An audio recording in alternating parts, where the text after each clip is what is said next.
Hello साथियों, आशा करता हूँ आप सभी लोग बहुत अच्छे होंगे और आप लोग की तैयारी एज यूजुअल अच्छे तरीके से दोस्तों चली रही होगी। मैं विवेक सिंह आप लोगों के इस इंपॉर्टेंट सेशन में बहुत ज़्यादा वेलकम करता हूँ बच्चों।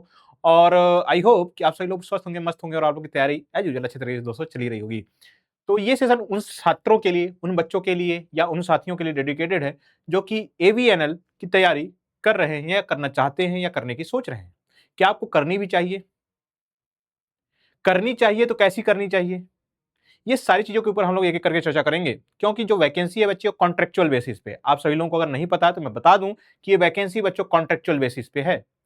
तो अब इसके लिए कॉन्ट्रैक्चुअल बेसिस पे है कि नहीं है, इसको समझने के लिए ऑफिशियल नोटिफिकेशन पे चलते हैं बच्चों। तो ये देखेंगे आर्मर्ड व्हीकल निगम लिमिटेड भारत सरकार का उद्गम रक्षा मंत्रालय के विभाग से है बच्चों। अब इसमें जब ये ऑफिशियल नोटिस है, थोड़ा-सा मैं स्क्रॉल करके नीचे आ रहा हूँ बच्चों, तो यहाँ पे आप लोगों को इससे रिलेटेड आप लोगों की जो वैकेंसी है बच्चे, वो कितने टर्म्स के लिए है, ये यहाँ पे बताया गया है।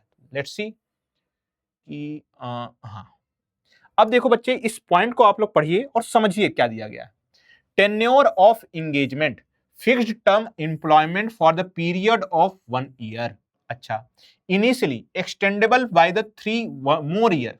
मतलब सबसे पहले आप लोगों को मिनिमम जो मिलेगा, अगर आप लोग एग्जाम क्वालिफाई कर जाते हो तो 1 साल का आपको एंगेजमेंट यानी 1 साल की जॉब मिलने वाली है। और हो सकता है अगर कंपनी को रिक्वायरमेंट हो या भारत सरकार को रिक्वायरमेंट हो, एवीएनएल को रिक्वायरमेंट हो बच्चे, तो 3 साल के लिए बढ़ाई जा सकती है। तो कुल जमा करके निचोड़ करके ये समझ में आ रहा है बच्चे कि जो आप लोग का रिक्रूटमेंट होगा बच्चे, ज्यादा से ज्यादा 4 साल का होगा। पहली बात तो ये मैक्सिमम 4 ईयर्स देखिए लिखा गया है। Further fixed term employment may be extended beyond the minimum term of 4 year as per the organizational requirement and the candidate performance. मतलब यहां पे दो चीजें आ गई बच्चे, 4 साल से भी ज्यादा का एक्सटेंशन मिल सकता है। दो चीजों के ऊपर डिपेंड करेगा बच्चे, ऑर्गेनाइजेशन की रिक्वायरमेंट है कि नहीं आपकी है। दूसरा बच्चे, अगर ऑर्गेनाइजेशन की रिक्वायरमेंट है तो क्या आप उसके लिए सुटेबल कैंडिडेट माने जाओगे कि नहीं माने जाओगे, इसके ऊपर डिपेंड करेगा।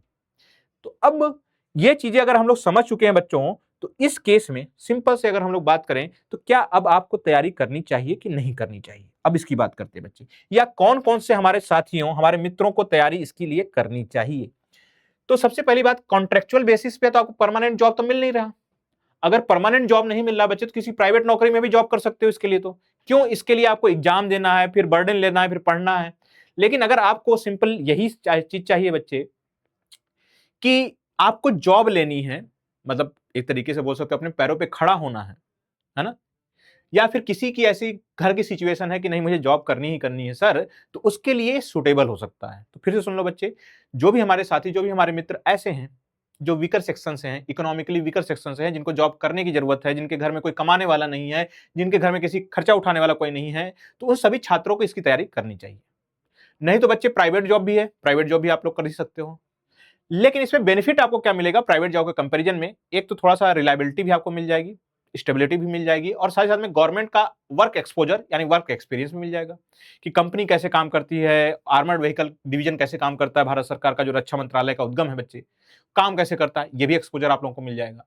लेकिन एक चीज ध्यान में रखिएगा बच्चों, इसमें आप लोगों को एग्जाम देने ही देने पड़ेंगे, तो एग्जाम्स तो देने ही देने पड़ेंगे। अब अगर एग्जाम्स देने के लिए जा रहे हो तो क्या सिर्फ इसी एग्जाम को तैयारी करोगे? नहीं बच्चे, अगर सिर्फ इसी एग्जाम को टारगेट करके पढ़ रहे हो फिर तो मेरे हिसाब से इसको नहीं पढ़ने से बेहतर है।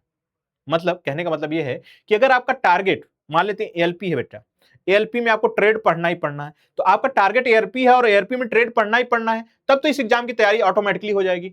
लेकिन आप अगर चाहो कि मैं इसी एग्जाम की स्पेसिफिक तैयारी करूं, तो इसका मेरे हिसाब से बहुत ज्यादा सेंस नहीं बनता है बच्चों। ठीक है, क्योंकि जीएस भी पढ़नी है, रीजनिंग भी पढ़नी है, मैथ भी पढ़नी है, सब कुछ पढ़ना है बच्चों, टेक्निकल भी पढ़ना है, ट्रेड भी पढ़ना है, सब कुछ पढ़ना है।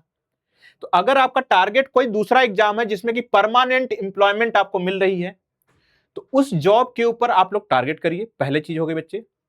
और मान लेते हैं उस जॉब को टारगेट करते करते ये आपका एग्जाम क्रैक हो जाता है, एग्जाम आप निकाल लेते हो, और क्रैक हो जाने के बाद उन छात्रों के लिए मैं बोल रहा हूं जो कि इकोनॉमिकली वीकर सेक्शन से हैं, उनको ज्वाइन कर लेना चाहिए। और जो भी छात्र हमारे, या जो भी छात्र ऐसे भी हैं जिनको कि थोड़ा एक्सपीरियंस लेना है, वो भी ज्वाइन कर सकते हैं। और जो भी हमारे साथी मित्र ऐसे हैं जो कि उनको परमानेंट एम्प्लॉयमेंट चाहिए, चाहे आरआरबी एलपी हो, चाहे बोरिंग टेक्नीशियन हो, चाहे कोई और हो, जिसमें कि परमानेंट एम्प्लॉयमेंट मिल रही, जहां पे भी जॉब की सिक्योरिटी मिल रही है बच्चे, उसको टारगेट करिए ना आप लोग, सिंपली उसको टारगेट करना चाहिए। मैं यहां पे ये सारी चीजें नहीं बात करूंगा बच्चे। एक गवर्नमेंट जॉब के अंदर क्या मिलती है बच्चे, एक सबसे इंपॉर्टेंट चीज जो है मिलती है वो है स्टेबिलिटी, कि आपकी जॉब कल को कुछ भी हो जाए बच्चे, वो आपकी जॉब नहीं जाने वाली है। तो एक कहीं ना कहीं आपको सेंस ऑफ सिक्योरिटी फील होती है ना, तो सेंस ऑफ सिक्योरिटी वहां पे आप लोगों को परमानेंट एंगेजमेंट बेसिस पे आपको देखने को मिलेगा। लेकिन फिर से मैं बोल दूं बच्चे, ये उन्हीं छात्रों के लिए है जो कि आपके ईडब्ल्यू मतलब बोल सकते हो बच्चे, जिनको नौकरी करने की बहुत ज्यादा जरूरत है, नौकरी करने की बहुत जरूरत है बेटा,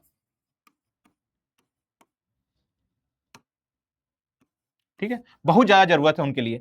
या फिर ऐसे छात्रों के लिए जिनको कि एक्सपीरियंस चाहिए सर, एक्सपीरियंस चाहिए, कैसे काम होता है इंडस्ट्री में, कैसे नहीं होता काम, उनके लिए। लेकिन आपका गोल क्या होना चाहिए बच्चे, कोई दूसरा एग्जाम होना चाहिए, इसके भरोसे मत बैठना बेटा बच्चों, ठीक है। क्योंकि अगर इसके भरोसे बैठोगे तो 2 साल 1 साल का टाइम बता, आपका परफॉर्मेंस कैसा है, ऑर्गेनाइजेशन को रिक्वायरमेंट है कि नहीं है, फिर आपको निकाल दिया जाएगा, फिर तब आपको बुरा लगने वाला है बेटा। बात समझ में आई? तो इसीलिए अपने प्रिपरेशन को छोड़ना ही नहीं है जब तक आपको, अगर हमारी चाहत क्या बेटा, हमारी चाहत तो यही है ना कि स्टेबिलिटी मिले, और गवर्नमेंट जॉब में वो स्टेबिलिटी मिलती है ना। तो इन सभी चीजों को तैयारी करने से पहले ध्यान में रखिएगा, जिनको सिंपली इकोनॉमिकल वीकर सेक्शन से या फिर एक्सपीरियंस चाहिए, तो इस एग्जाम को क्रैक करिए, जॉब करिए, और जॉब के साथ साथ अपनी पढ़ाई खुद भी करते रहिए बच्चों। और जिनको कि सिंपली परमानेंट ही जॉब चाहिए, उनके लिए बिल्कुल भी नहीं है बेटा, क्योंकि हो सकता है 1 साल के बाद, 4 साल के बाद आपको निकाल दिया जाए, सिंपल सा है, ठीक है। वो डिपेंड करेगा scenario to scenario, case to case, ठीक है। तो आई होप कि मैंने आप लोग का एक डाउट यहां पे क्लियर कर दिया है कि सर एवीएनएल का एग्जाम के लिए तैयारी करें कि नहीं करें, ठीक है। तो आप अपने हिसाब से देख लो बच्चे कि कौन से कंडीशन में आप हो, कि आपकी रिक्वायरमेंट है जॉब करने की, तो बिल्कुल आप कर सकते हो, लेकिन साइड बाय साइड प्रिपरेशन करते रहना बच्चों, ठीक है। क्योंकि फिक्स टर्म नहीं, मतलब ये फिक्स टर्म है, 1 साल का, 4 साल का, जो भी हो सकता है बच्चे, उतने टाइम में आपको जरूरत खत्म हो जाएगी, फिर कंपनी आपको निकाल देगी, है ना। तो उसके लिए भी रेडी रहिएगा, ठीक है। तो मिलते हैं ऐसे किसी नेक्स्ट वीडियो में, तब तक के लिए bye bye and take care.